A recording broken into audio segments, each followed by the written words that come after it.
पण आजची जर राजकीय परिस्थिती तुमची महाराष्ट्रातली पाहिली आपण, तर खरोखर लोकशाही ही संपवलेली आहे. गेले 2 वर्ष आपल्या राज्यामध्ये अनेक महानगरपालिका असतील, नगरपालिका असतील, इथे निवडणुका झालेल्या नाहीत, लोकप्रतिनिधी नाहीत, स्थानिक नगरसेवक नाहीत आणि 40 गद्दार निर्लज्जपणे त्यांची मस्ती ही प्रत्येक गल्लीत दाखवत आहेत. प्रत्येक ठिकाणी त्यांचा मास दिसत आहे, त्यांची मस्ती दिसत आहे आणि प्रत्येक ठिकाणी जनता ही हैराण आहे, जनता ही त्रस्त आहे. उद्धव बाळासाहेब ठाकरे यांच्या नंतर त्यांच्या गटामध्ये आदित्य ठाकरे यांनाच पुढील नेता म्हणून बघितलं जात आहे. उद्धव ठाकरे यांच्याप्रमाणेच आदित्य ठाकरे देखील संधी मिळेल तेव्हा एकनाथ शिंदे आणि त्यांच्या सोबत गेलेल्या सर्व आमदारांवर बरसतात. नुकतीच मुंबईमध्ये त्यांची एक सभा झाली. या सभेमध्ये आदित्य ठाकरे यांनी एकनाथ शिंदे यांच्यावर पुन्हा एकदा निशाणा साधला आहे. सोबतच असा आरोप देखील केलेला आहे की भारतीय जनता पक्ष देशातली लोकशाही संपवत आहे. महाराष्ट्रामध्ये त्यांनी अशी परिस्थिती निर्माण केलेली आहे की महाराष्ट्रामध्ये अजिबातच लोकशाही उरलेली देखील नाहीये आणि आता सगळीकडे हुकुमशाहीचं राज्य आलेलं आहे. बघा हे कोण म्हणतंय, तर दस्तूरखुद्द आदित्य ठाकरे, ज्यांचे वडील मुख्यमंत्री असताना 100 कोटी वसुलीचं प्रकरण विरोधी पक्षनेते तेव्हाचे देवेंद्र फडणवीस यांनी समोर आणलं होतं. कोविड काळामध्ये झालेले घोटाळे यांची चर्चा अजूनही सुरू आहेच. अनेक प्रकरणांवर चौकशी लावण्यात आलेली आहे. आदित्य ठाकरे यांचे निकटवर्तीय सूरज चव्हाण यांना खिचडी प्रकरणामध्ये ईडीने उचललेलं आहे. या अगोदर सुजीत पाटकरला देखील कोविड काळामध्ये घोटाळा केल्याप्रकरणी अटक करण्यात आलेली आहे आणि त्यांना अजूनही जामीन मिळालेला नाही. ते सुद्धा आदित्य ठाकरे यांचे निकटवर्तीयच आहेत. आदित्य ठाकरे यांनी आपल्या सभेतून जमलेल्या त्यांच्या गटाच्या सैनिकांना संबोधित करताना या दोघांचीही बाजू उचलून धरण्याचा प्रयत्न केला. मात्र आदित्य ठाकरे आपल्या या निकटवर्तीयांना निर्दोष सिद्ध करू शकले आहेत का, ते तुम्हाला या व्हिडिओमध्ये म्हणजेच आदित्य ठाकरे यांच्या या सभेमध्ये त्यांच्या बोलण्यातून जाणवतंय का, हे आम्हाला कमेंट बॉक्स मध्ये नक्की कळवा. महेशजी, आपण खरा माहीम मतदारसंघाची सभा ठेवली, कार्यकर्ता मेळावा ठेवलाय, पण इथे आमच्या वरळीतून काही तुम्ही एक माणूस इथे घेतलेला आहे. तुम्ही कुठे रामजी कुठे गेले? नाव राम आहे म्हणून तुम्ही घेतलं की कशामुळे? असो, आज खरोखर इथे येऊन आनंद होत आहे. आपण सगळे एवढ्या मोठ्या संख्येत इथे आहात, उपस्थित आहात. यायच्या आधी माझा एक फुटबॉलसाठी कार्यक्रम होता आणि तिथे आम्ही अंडर-7, अंडर-11, अंडर-13, 14, 15, अंडर-17 या सगळ्या फुटबॉल खेळणाऱ्या मुला-मुलींना प्राइज डिस्ट्रीब्युशन आमचं होतं. वर्षभर ते खेळत असतात आणि तिथून मला फोन यायला लागले की आदित्य निघा निघा, आता इथे गर्दी जमलेली आहे. मी त्यांना सांगितलं आता गोल मारायला जायचंय म्हणून मी निघतो. असं आज आपण पाहिलं असेल, आत्ताच मी अनिल देसाई साहेबांबरोबर चर्चा करत होतो, रावते साहेबांबरोबर चर्चा करत होतो आणि परवाकडे जो आपण मुंबईमध्ये कार्यक्रम घेतला जनता की अदालत, किती लोकांनी ते पाहिलं? जनता की अदालत सगळ्यांनी पाहिलं ना, सगळ्या देशांनी पाहिलेलं आहे की आपली बाजू ही कशी बरोबर आहे, आपली बाजू कशी सत्याची आहे. आणि हे जे अध्यक्ष, जे ट्रायब्युनल म्हणून ज्यांनी निकाल दिला, राहुल नार्वेकर, एका काळचे आमचे मित्र होते, नंतर राष्ट्रवादी काँग्रेसमध्ये गेले, तिथे पण खूप जवळचे झाले, मग आता भाजपामध्ये गेले, तिथे देखील खूप जवळचे झालेले आहेत आणि कदाचित पुढे काँग्रेसमध्ये जाऊ शकतात किंवा इतर पक्षांमध्ये जाऊ शकतात. पण त्यांनी जो निकाल दिलेला आहे तो किती खोटा निकाल आहे, किती बोगस निकाल आहे. आणि होय, मी सांगतो बोगस निकाल आहे. त्यांना माझ्या कंटेम्पची केस टाकायची असेल तर टाकू दे, फासावर जायला देखील तयार आहे, पण आम्ही सत्यासाठी लढत राहू म्हणजे राहूच. आणि परवा हे सगळं दाखवल्यानंतर पूर्ण देशभराने बघितल्यानंतर मी प्रत्येक चॅनलचं युट्यूब चॅनल बघत होतो. सगळे एबीपी पासून, TV9 पासून, झी पासून, NDTV पासून सगळेच, लोकशाही देखील, आणि प्रत्येक चॅनलवर लाखो व्ह्यूज आहेत. त्यांच्या खालचे कॉमेंट्स जर पाहाल, देशभरातून आलेले आहेत, ते एकच मत स्पष्ट होतं की आपल्या महाराष्ट्रात लोकशाही यांनी संपून टाकलेली आहे.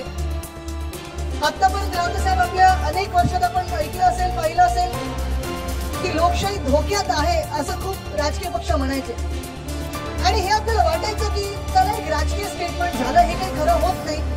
100 कोटीचा देश आहे, एवढ्या मोठ्या संस्था आहेत, इलेक्शन कमिशन आहे, आता तर फ्रॉड झालेलं इलेक्शन कमिशन, पण इलेक्शन कमिशन आहे, न्याय व्यवस्था आहे, सगळं आहे, लोकशाही धोक्यात नाही आपण. पण आजची जर राजकीय परिस्थिती तुमची महाराष्ट्रातली पाहिली आपण, तर खरोखर लोकशाही ही संपवलेली आहे. गेले 2 वर्ष आपल्या राज्यामध्ये अनेक महानगरपालिका असतील, नगरपालिका असतील, इथे निवडणुका झालेल्या नाही, लोकप्रतिनिधी नाही, स्थानिक नगरसेवक नाही, आणि 40 गद्दार निर्लज्जपणे त्यांची मस्ती ही प्रत्येक गल्लीत दाखवत आहेत. प्रत्येक ठिकाणी त्यांचा मास दिसत आहे, त्यांची मस्ती दिसत आहे, आणि प्रत्येक ठिकाणी जनता ही हैराण आहे, जनता ही त्रस्त आहे. अनेकदा प्रश्न पडतो की जेव्हा आपण पत्रकार परिषद घेतो, वेगळे वेगळे विषय लोकांसमोर आणतो, किती विषयांवर बोलायचं, काय काय बोलायचं, असे देखील विषय असतात. जसं काही ह्या गद्दारांची तुम्ही दसऱ्याच्या दिवशी सर्कस बघितली असेल.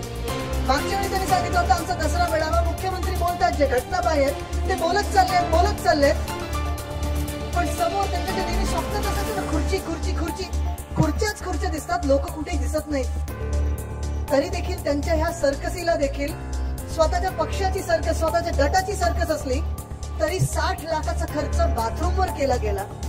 माहितीये तो कोणाच्या खिशातून केला गेला? मुंबई महानगरपालिकेने 60 लाखाचा खर्च केला बाथरूम लावण्यासाठी पक्षाच्या सभेवर. आणि आपण अनेक वर्ष आपला दसरा मेळावा करत आलेला, शिवसेना पक्षाची आपण सभा सचिव म्हणून पाहत आलेला आहात. जेव्हा केव्हा बाथरूम लागलेले आहेत, जे लावतात, शौचालय लावतात, मोबाईल टॉयलेट लावतात, कधी महापालिका पैसे देते, कधी राज्य सरकार पैसे देते. हे पहिल्यांदा मी ऐकतोय की एका पक्षाच्या कार्यक्रमासाठी, त्यांचा पक्ष नाहीच, गद्दार गँग, ती टोळी, चोरांच्या एका सर्कसीसाठी मोबाईल टॉयलेट देताना महानगरपालिकेने 60 लाख रुपये खर्च झाले. हे पैसे तुमचे, आमचे आहेत, जनतेचे आहेत, करदात्याचे आहेत, मुंबईकरांचे आहेत. पण प्रश्न विचारायचा कोण? प्रश्न विचारायचे किती? उत्तर देणार कोण? कारण सगळे चोर जे आहेत, अलिबाग आणि 40 चोर, हे एकत्र बसलेले आहेत आणि आपलं राज्य लुटायला निघालेले आहेत. परत चोरी करतात तुम्ही आणि लोक पकडता आमचे. साधारणपणे जर आपण पाहिलं तर जनता की अदालत झाल्यानंतर असे वेळेपिशे झालेले सगळे तिकडचे जे भाजप प्रणित खोके सरकार आहे, प्रत्येकाला नोटीस पाठवलेली आहे. म्हणजे दुसऱ्या दिवशी सूरज चव्हाणला अटक केली. का केली अटक? जो मूळ मालक आहे त्या कंपनीचा, तो त्यांचा नेता झालेला आहे, त्या गद्दार गँग मध्ये बसलेला आहे, त्याचं नाव आज आपण सामनामध्ये छापलेलं आहे. त्याला काही हात नाही लावला पोलिसांनी, त्यांच्यावर काही कारवाई झालेली नाहीये. पण ते कंपनीमध्ये कोणीतरी काम करत होतं म्हणून त्यांच्यावर कारवाई. तसंच मला वाटतं काल की परवाकडे किशोरीताईंना पण नोटीस आलेली आहे. त्या दौऱ्यावर निघाल्या, किशोरीताईंवर नोटीस. कितीतरी लोकांना नोटीस म्हणतात. रोहित पवार ह्याला नोटीस. सगळ्या लोकांना हैराण केलं जात आहे, त्रस्त केलं जात आहे. हा लढा खूप मोठा आहे, हा लढा आपल्या देशासाठी आपण लढत आहोत. ही लढाई फार महत्वाची ठरत चाललेली आहे. मी परवा पण सुरतला अटक केल्यानंतर हेच सांगितलं होतं की जगभरातली सगळी तुम्ही उदाहरणं घ्या, जिथे जिथे हुकुमशाह आलेला आहे, जिथे जिथे हुकुमशाहीचं राजवट आलेली आहे, जेवढी ती हुकुमशाही पोकळ असते ना, जेवढा तो हुकुमशाही दरपोक असतो, कायर असतो, तेवढ्या ते यंत्रणा वापरायला लागतात आणि प्रत्येकाच्या मागे सोडतात. हिटलरचं तुम्ही पाहिलं असेल उदाहरण. त्यांचं एक असायचं सिक्रेट सर्व्हिस, ती देखील अशाच लोकांच्या मागे जायची. अर्जेंटिनामध्ये असेल, सगळीकडे जगभरात, ईस्ट जर्मनीमध्ये देखील गेस्टापो नावाची एक होती पोलिसांची यंत्रणा. जे जे सत्य बोलतात त्यांना हैराण करायचं काम या यंत्रणेकडे लावलं जातं. मग त्यांच्यावर तुम्ही केस टाका, काही करा, पण ह्याला आत टाका, म्हणजे सत्य कोणी बोलणार नाही, आमची राजवट ही चालू राहील. पण आज आपण पाहतोय जनता की अदालत, ही सत्य आपण लोकांसमोर आणल्यानंतर, हे सत्य आपण देशासमोर आणल्यानंतर, हे सत्य आपण दुनियेसमोर आणल्यानंतर आमच्या वाईकर साहेबांना हैराण केलं जात आहे. ईडी पाठवली जाते, त्यांना नोटिसा पाठवल्या जातात, सांगतात की तुम्ही आमच्या पक्षात या, शिंदे गटात या, मिंदे गटात या, नाही तर तुम्हाला जेलमध्ये टाकू. किशोरीताईंना सांगितलं जात आहे मिंदे गटात या किंवा भाजपमध्ये जा, नाही तर तुम्हाला जेलमध्ये टाकू. राजन साळवी साहेबांना सांगतायत तुम्ही मिंदे गटात या, नाही तर तुम्हाला जेलमध्ये टाकू. रोहित पवारांना देखील अशाच सगळीकडे ऑफर येत आहेत, नाही तर तुम्हाला जेलमध्ये टाकू. पण ह्या सगळे लोक सांगतायत की चला जेलमध्ये टाकलं तरी चालेल, पण आम्ही आमच्या देशासाठी फासावर जाऊ, पण तुमच्या मिंदे गटात येणार नाही. ह्याला बोलतात हिंमत, ह्याला बोलतात ताकद, ह्याला बोलतात जिद्द, ह्याला बोलतात देशभक्ती. कारण देश म्हणजे देशाचं संविधान असतं, देशाची लोकशाही असते, आणि प्रत्येक व्यक्तीचा, बाई किंवा पुरुष, त्याचा आवाज संसदेपर्यंत जाऊ नाही शकत, त्याचा आवाज ऐकण्याची जी ताकद असते त्याला देशभक्ती बोलतात. आणि ही देशभक्ती आपल्या लोकांमध्ये आहे. ही लोक कधी फुटली नाही, ही लोक कधी गेली नाहीत. जी डरपोक मंडळी होती, ज्यांना सगळं काही लपवायचं होतं, ज्यांनी खाल्लं असेल आणि पचवू शकत नाही, त्यामुळे सगळे गेलेले आहेत आणि ते मिंदी गटत बसले किंवा भाजप गणित खोके सरकारमध्ये बसलेले आहेत. पण आज तुम्ही वाईकर साहेबांना बघा, आज तुम्ही किशोरीताईंना बघा, ते सांगतात आमच्याकडे लपवण्यासारखं काहीच नाहीये. आणि म्हणून आम्ही शिवसेना उद्धव बाळासाहेब ठाकरे ह्या पक्षात आहोत. जर लपवण्यासारखं असतं तो तुमच्याकडे आलो असतो. पण किती दबाव टाकायचा, किती छळ करायचा.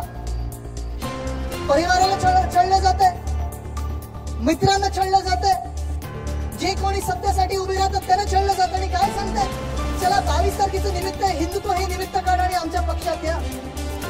असे निर्लज्ज प्रकार आम्ही कधी केले नव्हते. पण माझे आजोबा, त्यांना लोकांनी हिंदू हृदय सम्राट म्हणून पदवी दिली होती. लोक त्यांना अजूनही बोलतात हिंदू हृदय सम्राट. या देशात जर एकमेव असतील तर वंदनीय हिंदू हृदय सम्राट बाळासाहेब ठाकरे आहेत. त्यांच्यासोबत मी 22 वर्ष माझी बघितलेली आहेत. अनेक लोकांनी पूर्ण त्यांचं 50 वर्षाचा पूर्ण कार्यकाळ पाहिलेला आहे.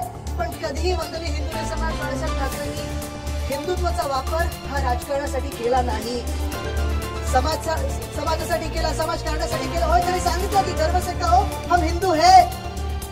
पण त्यांनी कधी हिंदुत्वाच्या नावावर पक्ष फोडले नाही, त्यांनी कधी हिंदुत्वाच्या नावावर भ्रष्टाचार केला नाही, कधी असं खोके सरकार बनवलं नाही, कधी दुसरे आमदार फोडले नाहीत. कारण त्यांचं हिंदुत्व स्पष्ट होतं. त्यांचं हिंदुत्व म्हणजे राम राज्य आणणं हे त्यांचं हिंदुत्व होतं. आणि राम राज्य म्हणजे काय, हिंदुत्व म्हणजे काय, आपलं हिंदुत्व म्हणजे त्यांच्या हिंदुत्वामध्ये फरक काय, स्पष्ट फरक आहे. आपलं हिंदुत्व म्हणजे रघुकुल रीत सदा चली आहे, प्राण जाय पर वचन न जाय, हे आपलं हिंदुत्व आहे. जी जनतेला जी जी वचनं दिलेली आहेत, आम्ही अनेकदा राजकीय पक्ष म्हणून आपल्या निवडणुका लढायला लागतात. आणि जेव्हा आपण जाहीरनामा आणतो, वचननामा आपण त्याला म्हणतो, आपल्या पक्षाचा जाहीरनामा नसतो, आपण वचननामा आणतो. मला अनेकदा उद्धव साहेबांनी देखील सांगितलं की आदित्य, वचनं अशी द्यायची असतात आपण लोकांना जी आपण पूर्ण करू शकू. खूप लोक सांगतात की अच्छे दिन आने वाले हैं, अच्छे दिन आने वाले हैं. झालं 2024 निवडणुका आल्या, 10 वर्ष होऊन गेली. अच्छे दिन आलेत, अच्छे दिन आलेत. सगळ्यांना 2022 पर्यंत घरं मिळणार होती, मिळाली. सगळ्यांच्या घरी पाणी येणार होतं, आले. सगळ्यांना नोकऱ्या मिळणार होत्या, तरुण तरुणींना मिळाल्या, नाही मिळाल्या. मग अच्छे दिन कुठून आले? मग मध्ये सांगितलं जातं की तुमच्या प्रत्येकाच्या अकाउंट मध्ये 15 लाख रुपये येतील, आले नाही आले, तुमचे गेले. खोक्यासाठी वापरतात ते. पण मूळ मुद्दा हाच आहे की आपल्या पक्षामध्ये जुमला नसतो, आपल्या पक्षामध्ये जुगाड नसतो.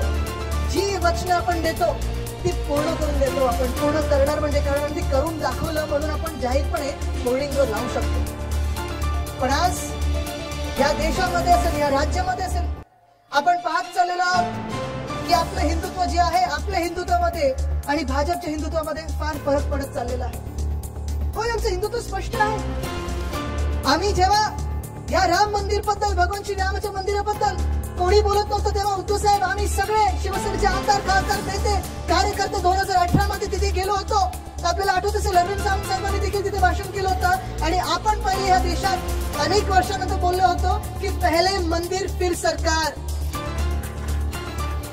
भाजपा सरकारला आपण सांगत होतो की कायदा आणा. आता जसं त्यांनी ऑर्डिनन्स आणला होता दिल्ली सरकारसाठी, दिल्ली सरकारला पूर्ण पकडण्यासाठी, दिल्ली सरकारची फसगत करण्यासाठी जसा कायदा आणला होता, तसं आपण देखील सांगत होतो तुम्ही ऑर्डिनन्स आणा राम मंदिरासाठी, आम्ही तुमच्या सोबत उभं राहू.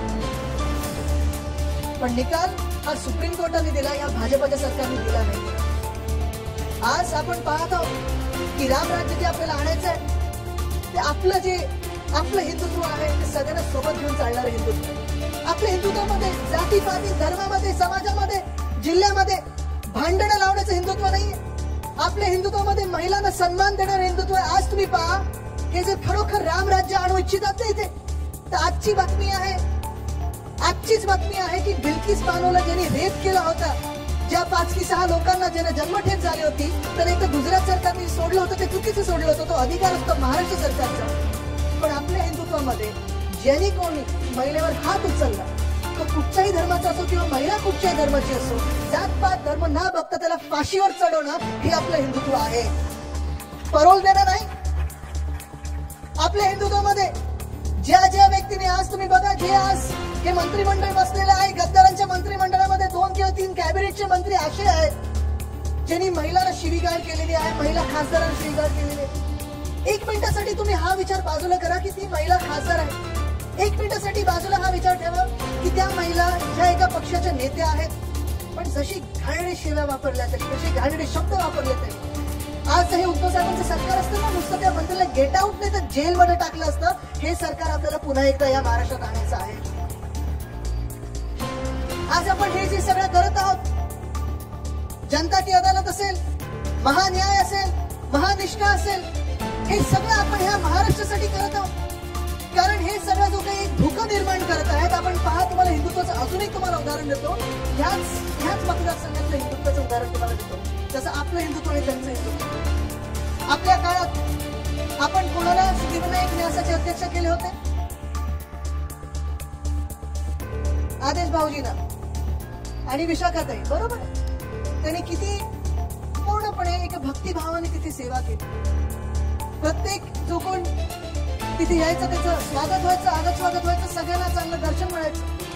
पण गंमत अशी आहे की हे जे हिंदुत्व सांगतात ना आपल्याला, आता पण ह्यांचं हिंदुत्व किती पोकळ आणि खोटे ते ओळखून घ्या आणि आपलं हिंदुत्व किती पक्क हे ओळखून घ्या. मागच्याच वर्षी गणपती बाप्पाच्या मिरवणुकीत 2 गद्दारांनी, इकडच्या 2 टपोरी गद्दारांनी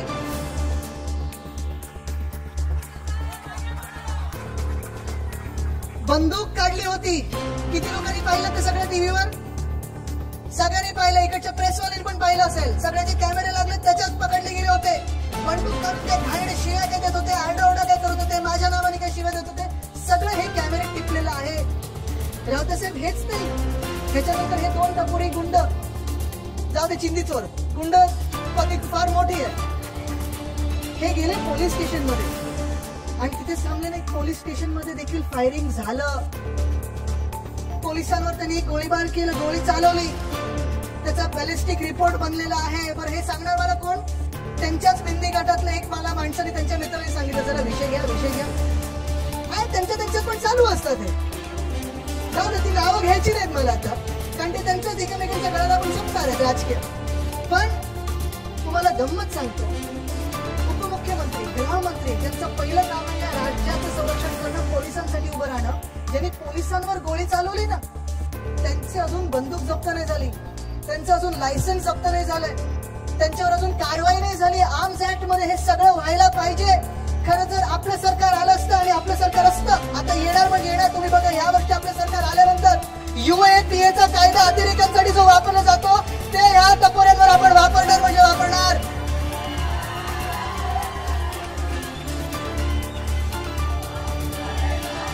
आमच्या महाराष्ट्रामध्ये, आमच्या माहीममध्ये तुम्ही गणपती बाप्पाच्या मिरवणुकीत बंदूक दाखवता, पोलीस स्टेशन मध्ये जाऊन पोलिसांवर गोळीबार करता. समजता काय स्वतःला? अतिरेक्यांसारखंच तुम्हाला वागवलं जाणार आहे. आमचं सरकार येणार आहे आणि आपण करणार, हे तुम्हाला मी खात्री देतो आज मी तुम्हाला. पण आज दुर्दैव असं की जे हिंदुत्व म्हणून सरकार आपल्या डोक्यावर बसवलेलं आहे, हिंदुत्व नाही, यांचं खोकेबाजांचं सरकार आहे. ह्याच सरकारने गणपती बाप्पाच्या मिरवणुकीत बंदूक काढणाऱ्याला सिद्धिविनायक न्यासाचं अध्यक्ष करून ठेवलेलं आहे. हे यांचं हिंदुत्व आहे. मान्य आहे तुम्हाला? विघ्नहर्ता जे करणार आहे ते करणार आहे, आपला मार्ग मोकळा आहे. पण हे राज्य हे जसं चाललेलं आहे ते बरोबर नाही, ते योग्य नाही. प्रत्येक ठिकाणी तुम्ही पाहताय की जनतेवर अन्याय होत चाललाय. जनतेवर केवढा अन्याय सोसायचा, किती भोगायचा आपण, हा एक विचार आपण करणं गरजेचं आहे. काल परवाकडे एक मोठा विषय आपल्या समोर आलेला आहे, तो म्हणजे तलाठी भरतीचा. प्रत्येकाचं एक स्वप्न असतं, अनेक लोकांचं स्वप्न असतं आपल्या मुंबईत जास्ती BMC मध्ये नोकरी लागायचं, पण एक राज्य सरकारमध्ये पण नोकरी लागली पाहिजे, तलाठी झालं पाहिजे, मी क्लास 3 क्लास 4 चे आपल्याला काहीतरी पद मिळालं पाहिजे, हे स्वप्न असतं. पण जो घोटाळा झालेला आहे तो घोटाळा सरकार मान्य करायला तयार नाही. जो घोळ झालेला आहे तो मान्य करायला तयार नाही. एक व्यक्ती अशी आहे जी व्यक्ती 2018 मध्ये 17 मध्ये पकडली गेली, कैदी झाले, सुटले, बाहेर आले, परत एकदा एक्झाम दिली, परत एकदा पेपर फोडला, परत एकदा पकडले गेले, आत गेले, बाहेर आले आणि आता 138 मार्क मिळाले. परत पेपर फोडला। दुसरी घटना अशी आहे, तलाठी भरतीच्या पेपरमध्ये पेपर असतो 200 मार्काचा, किती आणि मार्क मिळत किती माहिती का, 214।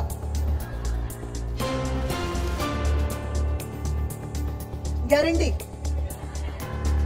हा घोळ हा कसं चालणार हे आपल्या राज्य पुढे, तुम्ही मला सांगा। कृषी क्षेत्राचं तर एक वेगळीच गडबड चालू आहे। आपण पाहत असाल, अवकाळी पाऊस होतो कधी, ह्या सरकारसारखा सरकार अवकाळी, पाऊस अवकाळी, गारपीट होते कधी, कधी दुष्काळ असतो, कधी ओला दुष्काळ असतो। हे सगळं तर तिथे ग्रामीण भागात सुरू असतंच, पण प्रत्येक त्या ग्रामीण भागातल्या शेतकरी बांधवाला वाटतं की अरे आपली मुलं कधीतरी मुंबईत जावी, पुण्यात जावी, नाशिकमध्ये जावी, कोल्हापुरात जावी, नागपुरात जावी आणि तिथे गेल्यानंतर तिकडच्या MIDC मध्ये किंवा तिथे कुठच्या तरी मोठ्या कंपनीमध्ये यांना चांगला जॉब मिळावा। पण गेल्या 2 वर्षामध्ये खोके सरकार आल्यानंतर इथे तुम्ही मला सांगा, या राज्यामध्ये एक तरी नवा उद्योग आलेला तुम्ही ऐकलंय का? इथे तरुण मुलं मुली किती आले, 20शीतले आणि 30शीतले हात वरती करून जरा दाखवा। शिकलेत का सगळे? सगळे शिकलेत? सर्टिफिकेट वगैरे आहेत ना एम्प्लॉयमेंटचे? नोकरी मिळाली का तुम्हाला? कारण गेल्या 2 वर्षामध्ये एवढीच एक नोकरी मिळते की खोके सरकारमध्ये जा आणि भ्रष्टाचार करा, पण जे तरुण तरुणी शिकलेले आहेत त्यांना नोकरी मिळत नाही। आपण पेपर मध्ये वाचत असतो, हा उद्योग गेला गुजरातमध्ये, तो उद्योग गेला गुजरातमध्ये, पिंपळे गेला गुजरातमध्ये, पण एक मोठी रांगच आहे। मी सगळीकडे वाचून दाखवतो, हा पाडा सगळीकडे वाचून दाखवतो, कारण विषय का नाही, आपल्या राज्यामध्ये कळलं पाहिजे की काय काय नक्की हे गुजरातला पाठवत आहेत। माहिती काय काय पाठवलेलं मागच्या वर्षापासून। चला परत एकदा पाडा मोजायला सुरू करूया। वेदांता फॉक्सकॉन कुठे गेला? एअरबस टाटा गेला कुठे? वर्ल्ड ट्रक पार्क गेलं कुठे? मेडिकल डिव्हाइस पार्क गेला कुठे? वर्ल्ड कपची फायनल गेली कुठे? 40 गद्दार गेले कुठे?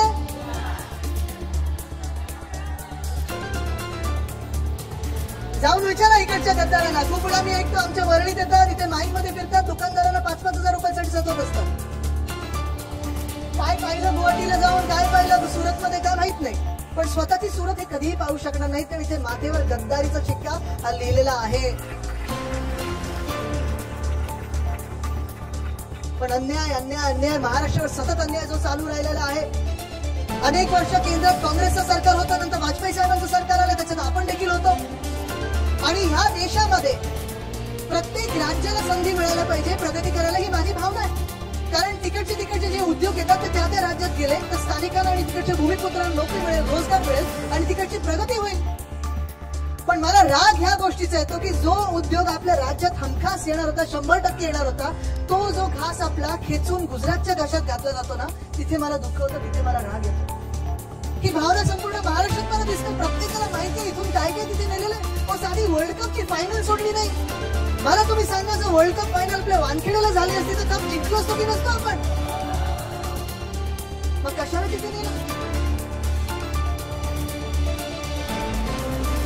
त्रास हाच आहे की आजकाल मी विचार करायला लागलेलो आहे की देशभरात जेव्हा 5 वर्षापूर्वी 370 कलम काढला तेव्हा शिवसेनेने पण साजरा केला। मला देखील आनंद आश्चर्य होतोय की चला माझ्या आजोबांचं स्वप्न पूर्ण झालं, शिवसैनिक म्हणून आपण सगळे जे लढत होतो ते स्वप्न पूर्ण झालं। एक देश, एक संविधान, एक विधान हे सगळं असायलाच पाहिजे।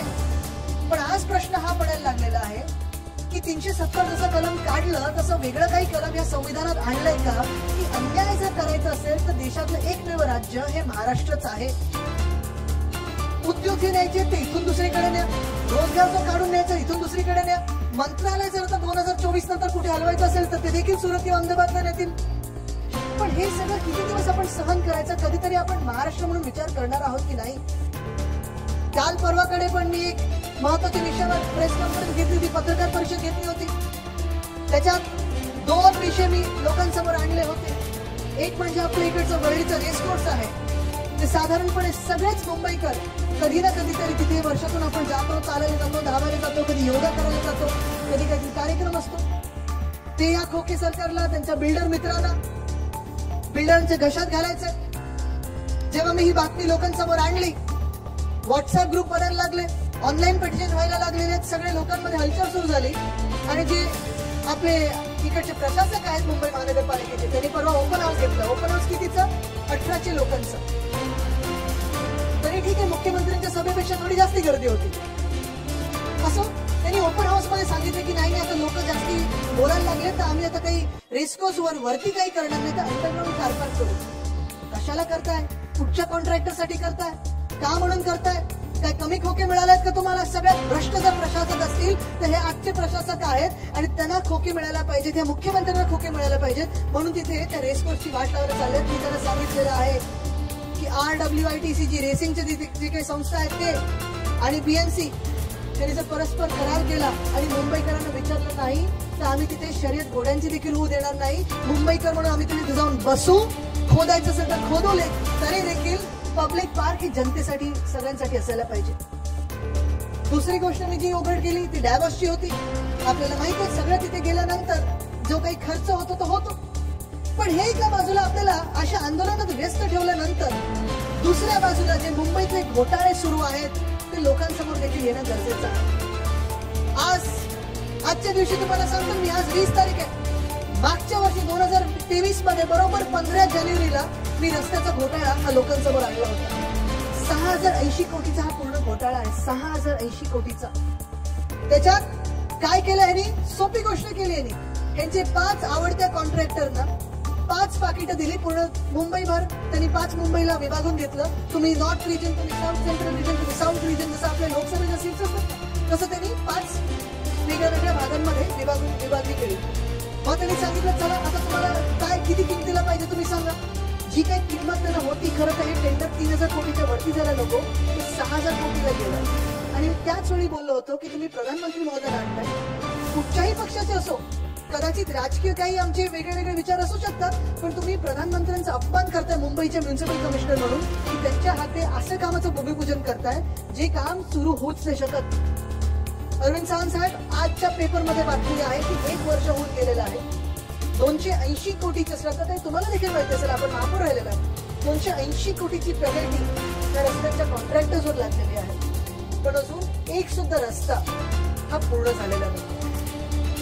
लाजेची गोष्ट आहे, शर्मेची गोष्ट आहे.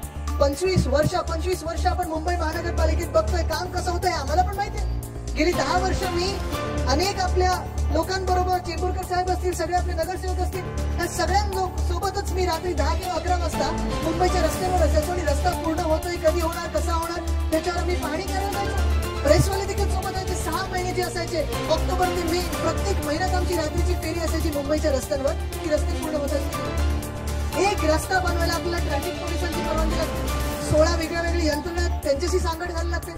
हा जो रस्ता तुम्ही बसलात ना, जर तुम्ही रस्त्याच्या खाली खोदलं तर 42 युटिलिटी तुम्हाला सापडतील. मग MTNL असेल, बरोबर ना सावंत साहेब, महानगर गॅस असेल, अजून वेगळ्या युटिलिटी असतात, स्ट्रॉंग वॉटर ड्रेन असतात, सगळं असतं. पण सगळीकडे खोदून ठेवलेलं आहे वेगळ्या कारणासाठी, पण अजून एक सुद्धा रस्ता झालेला नाही. पण एक अभिमानाची गोष्ट आहे की ज्या पत्रकार परिषदा आपण घेतल्या, प्रत्येक महिना त्यांचं भांडफोड केलं.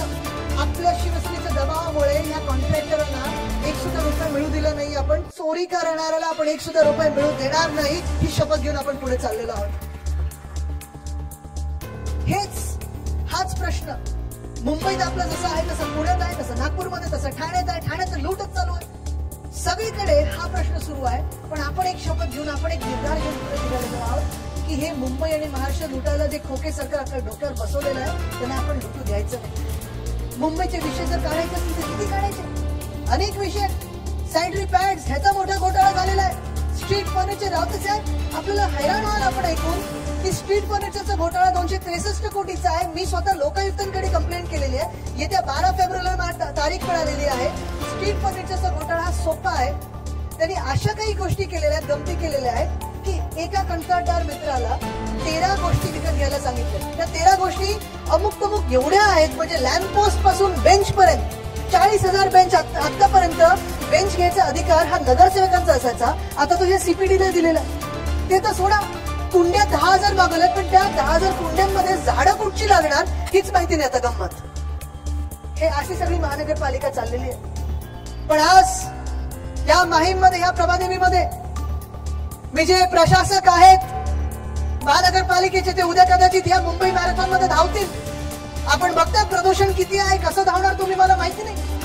पण आज मी त्यांना सांगतो आणि सगळ्याच अधिकाऱ्यांना सांगतो, तुम्ही वॉर्ड ऑफिसरचं सांगता ना, ठीक आहे त्यांचं आपण नंतर बघू, पण आज मुंबई महानगरपालिकेच्या मी म्युन्सिपल कमिशनरना सांगतोय, स्ट्रीट फर्निचरचा घोटाळा आहे, सॅनिटरी पॅडचा घोटाळा आहे, रस्त्यांचा घोटाळा तुम्ही केलेला आहे, ब्युटिफिकेशनचा घोटाळा केलेला आहे, चायनीज लाईट सगळीकडे लावून ठेवलेल्या आहेत.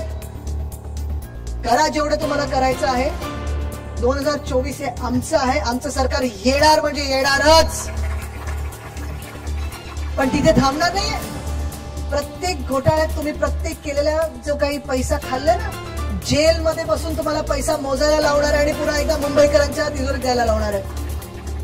राज्य चालतं कसं, राज्य चालवायचं कसं, सरकार चालवायचं कसं, हा एक मोठा विषय असतो. आणि तसा पाहिला तर सोपा असतो.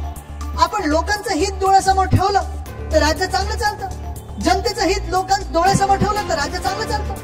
आहे ना, आपल्याला आठवत असेल आपल्या 25 वर्षाच्या कारभारामध्ये आपली जी मुंबई महानगरपालिका डेफिसिट मध्ये चालत होती, ती आपण 25 वर्षामध्ये 95,000 कोटीच्या सरप्लस मध्ये आणली. हे आपल्याला आपलं शिवशाहीचं सरकार आणि रामराज्य पुन्हा एकदा आणायचं आहे. पण आज काय त्या व्यवस्था आहे, आज काय नक्की अवस्था झालेली आहे. मुंबई महानगरपालिकेची हालत अशी झालेली आहे की एवढ्या कॉन्ट्रॅक्टरांना काम न करता पैसे मिळालेले आहेत किंवा थकबाकी एवढी आहे की पुढच्या 2 वर्षामध्ये आपल्या मुंबई महानगरपालिकेच्या कर्मचाऱ्यांना पगार देऊ शकत नाही, अशी परिस्थिती या घटनाबाह्य मुख्यमंत्र्यांनी केलेली आहे. फिरा अजून डॅवॉसला कधी जाता, कधी नेदरलँडला जाता. पहिला सुरतला गेले होते, मग गुवाहाटीला गेले होते, मग गोव्यात काय आले, टेबलावर काय नाचले.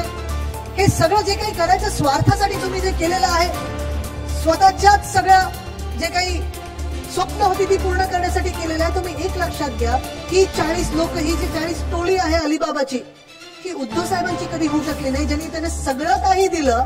की तुमची आमची काय होणार हे आपण आता लक्षात ठेवलं पाहिजे.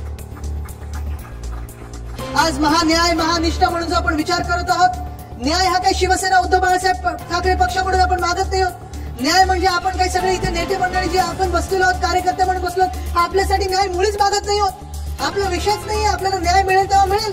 जस्टिस डिलेड इज जस्टिस नाही, कदाचित न्याय मिळणारही नाही अशी शक्यता आहे. पण निवडणुका जेव्हा येतील तेव्हा आपल्याला न्याय हा महाराष्ट्राला द्यायचा आहे. कारण जे काही आपण गेल्या 2 वर्षात गमावलेल्या, ज्या संधी आपल्या हातातून निघून गेलेल्या आहेत, त्या संधी आपल्याला पुन्हा एकदा आपल्या राज्यासाठी आणायच्या, देशासाठी आणायच्या.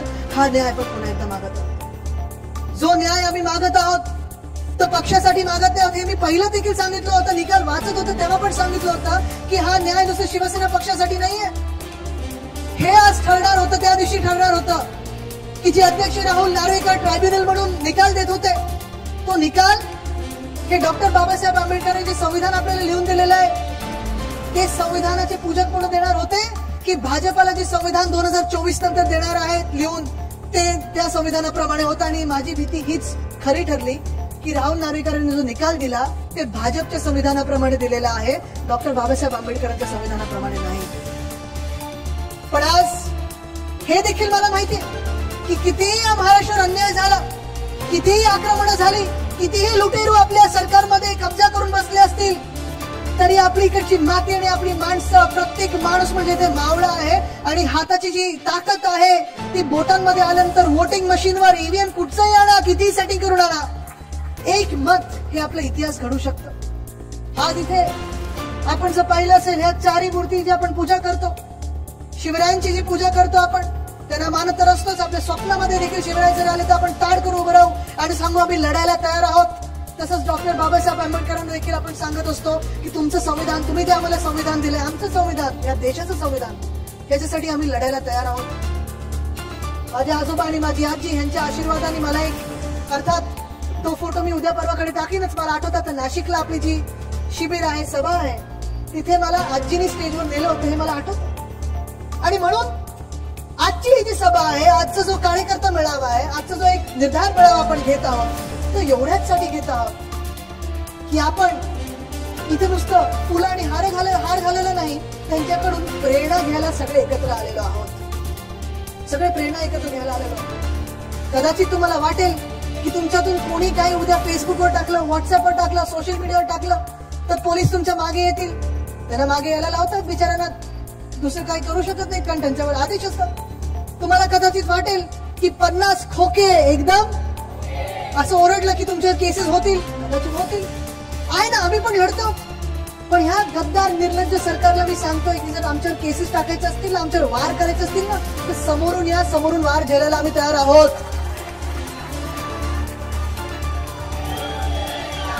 2 वर्ष हा महाराष्ट्र वार झेलत आलेला आहे. हा 2 वर्ष आम्ही सगळेच महाराष्ट्रातले सगळे रहिवासी इथे वार झेलत आलेलो. तुमचा अन्याय आम्ही सहन करत आलेलो आहोत. पण आता आम्ही सहन करणार नाही. आता कुठेही थांबणार नाही. कारण हे 2024 वर्ष आमचं आहे. मी तर ठरवलेलं आहे की 2024 मध्ये ज्या लोकसभेच्या निवडणुका आहेत आणि ज्या विधानसभेच्या निवडणुका आहेत असो, महापालिकेच्या जरी निवडणुका असो, एका सुद्धा गद्दाराला महापालिका काय, लोकसभा काय, विधानसभेची पायरी बघू द्यायची नाही. माझ्यावर सगळे ते आरोप करत असतात, 40 चे 40 गद्दार काही काही बोलत असतात. मला बरं वाटतं, जेवढं ते मला शिवाय देतात तेवढं मला बरं वाटतं. कारण मला टॉनिक मिळतं, माझी एनर्जी त्याच्यातून येते. खूप वेळा मी माझ्या आपली जी मंडळी आता साईनाथ चालेल ना बोललो तर, सगळे जे आपले सोशल मीडिया आणि साईनाथ आता अर्थात सचिव पण आहे. सूरज बिचारे जेलमध्ये आहे, त्याला तो लवकरच बाहेर येईल, आपल्याबरोबर लढायला तयार होईल. अमोल कीर्तिकर भैया देखील आहेत सोबत. हे सगळ्या मंडळींना मी खूप वेळा सांगत असतो, जेव्हा माझी पत्रकार परिषद होते, जेव्हा मी काही बोलतो त्यांच्यावर, ज्या दिवशी शिव्या पडतात ना त्यांच्याकडून, भाजप प्रणित खोके सरकारकडून, असं वाटतं चला बरोबर बाण लागलेला आहे. तसंच जनता अदालत नंतर बरोबर बाण लागलेला आहे, डायव्होर्सच्या दौऱ्यानंतर बरोबर बाण लागलेला आहे, पत्रकार परिषदेनंतर बरोबर बाण लागलेला आहे. गेले 2 वर्ष हा 33 वर्षाचा जो तरुण आहे, म्हणजे मागच्या वर्षी 32 होतो, 33च नाही, तुम्हाला वाटेल वय लपवतोय, त्यांना चेहरा लपवायची वेळ आलेली आहे. आपल्याला वय लपवायची वेळ आलेली नाही असून, पण मी लढत आहे आणि लढत राहणार. कारण मी फक्त वडिलांसाठी लढत नाहीये, मी फक्त शिवसेनेसाठी लढत नाहीये, मी आपल्या महाराष्ट्राच्या तरुण तरुणींसाठी लढत आहे. मला तुमच्याकडून नुसतं एवढं ऐकून घ्यायचंय, नुसतं एवढं पाहायचंय की माझ्यावर वार पुढून मागून सगळीकडून करतायत. वार केल्यानंतर मी लढायला तर तयार आहे आणि लढणार आणि जिंकणारच, पण तुम्ही मला सांभाळून घेणार की नाही. मला जसं ते त्यांच्या शिव्यांचं टॉनिक असतं ना, तसं अजून एक टॉनिक जर पाहायचं असेल तर सगळ्यांनी हात वरती करून मला तुमचं प्रेम आणि आशीर्वाद द्या. हे जे आहे ना, हे माझं टॉनिक आहे, हे माझी खरी शक्ती आहे. ही शक्ती जर घेतली मी आणि ही शक्ती मी इथे घ्यायला आलेलो आहे, तर पुन्हा आहे ना, भाजपाला असेल, जे आपले महाराष्ट्र द्रोही आहेत, महाराष्ट्र द्वेषी आहेत, आणि खोके सरकारवाल्यांना एकाला सुद्धा आपण जिंकू द्यायचं नाही. कारण आता विजय जो होणार आहे तो महाराष्ट्राचाच होणार आहे. एवढं सांगून मी पुढे निघतो. धन्यवाद. जय हिंद, जय महाराष्ट्र, वंदे मातरम. साहेब, तुम्हाला मिळणारं टॉनिक आणि ऊर्जा तुम्ही सांगितली, तसं तुम्ही आलात, तुमचं मार्गदर्शन हे 2024 साठी आम्हाला टॉनिक आणि ऊर्जा आहे. यानंतर पहिले आपण विभाग क्रमांक 10च्या वतीने महेश सावंत हे आदित्य साहेबांचा या ठिकाणी सत्कार करतायत. त्यांच्या समेत सगळे पदाधिकारी आहेत. यानंतर काही प्रवेश माननीय आदित्य साहेबांचे हस्ते होणार. श्री मुन्ना शेख, शाखाध्यक्ष मनसे धारावी, त्यांच्यासोबत फिरोज खान, विल्सन जाधव. मित्रांनो, आदित्य ठाकरे यांनी नुकतंच जे भाषण केलेलं आहे, जे तुम्ही ऐकलं, जे तुम्ही बघितलं, त्यावर तुमचं मत काय आहे ते आम्हाला कमेंट बॉक्स मध्ये कळवायला अजिबात विसरू नका. आदित्य ठाकरे यांनी विरोधी पक्षांवर हल्ला चढवतच राहावा का, या व्यतिरिक्त आदित्य ठाकरे यांनी आणखी कोणती पावलं उचलावी जेणेकरून त्यांना डॅमेज कंट्रोल करण्यामध्ये थोडाफार यश मिळेल. आदित्य ठाकरे आपल्या वडिलांच्या पावलावर पाऊल ठेवून एकनाथ शिंदे आणि त्यांच्या सोबत गेलेल्या आमदारांवर रोज तेच ते आरोप करत आहेत. यातून आदित्य ठाकरे यांना काही फायदा होणार आहे का? मध्यंतरी त्यांनी एकनाथ शिंदे यांच्या विरोधात ठाण्यामध्ये जाऊन निवडणूक लढण्याची तयारी देखील दाखवली होती. मात्र वस्तुस्थिती अशी आहे की ते ज्या मतदारसंघातून आहेत, वरळी मतदारसंघात, त्यांच्या विरुद्धच सध्या वातावरण निर्माण झालेलं आहे. आणि शक्यता तर अशी देखील वर्तवली जात आहे की जर आदित्य ठाकरे पुन्हा एकदा वरळी मतदारसंघातून निवडणुकीला उभे राहिले तर ते तिथून नक्कीच पडतील. मित्रांनो, तुम्हाला काय वाटतं? आदित्य ठाकरे 2024च्या विधानसभा निवडणुकीमध्ये पुन्हा एकदा उमेदवार म्हणून उभे राहतील का? आणि जर उभे राहिले तर कोणत्या मतदारसंघातून उभे राहतील? शिवाय आदित्य ठाकरे यांच्यासाठी कोणता मतदारसंघ सगळ्यात सुरक्षित आहे? त्या सुरक्षित मतदारसंघातून उभे राहिल्यानंतर देखील आदित्य ठाकरे यांची निवडून येण्याची खात्री किती % तुम्हाला वाटते? आम्हाला कमेंट बॉक्स मध्ये नक्की कळवा. आमच्या महाप्रपंच या YouTube चॅनलला अवश्य सबस्क्राईब करून ठेवा.